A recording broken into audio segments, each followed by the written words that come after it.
Vendredi de la première semaine du temps de Carême. Comme paradigme de réflexion, je vous propose la justice, fruit de l'amour.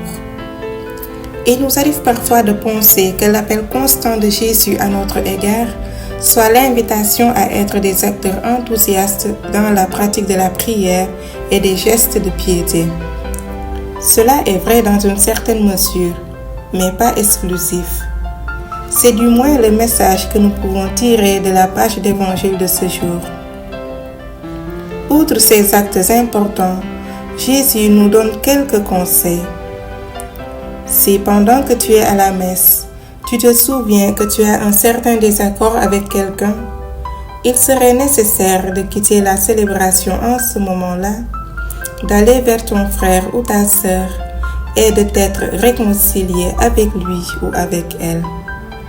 Ce n'est qu'alors que ta célébration eucharistique pourra acquérir la valeur qui lui revient. Jésus, à travers la page d'évangile de ce jour, nous demande de vaincre notre justice, notre manière de penser la justice. Par exemple, nous raisonnons souvent de cette manière. C'est lui qui a tort, donc je ne dois m'excuser auprès de personne.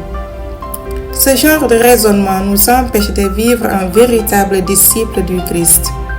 Pour cette raison, Jésus nous demande de vaincre la justice des hypocrites, de ceux qui observent la loi en détail, mais qui ne vivent pas la charité, de ceux qui vont à la messe tous les dimanches ou peut-être tous les jours et qui ne sont pas en mesure d'établir des relations de fraternité, de proximité et de charité avec les autres, de ceux qui professent être croyants mais ne sont pas en mesure d'accueillir l'autre.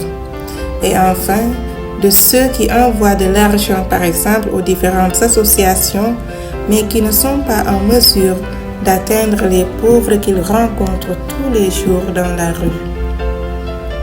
La forme la plus élevée de la justice divine à laquelle nous invite Jésus est la charité et la réconciliation sans condition.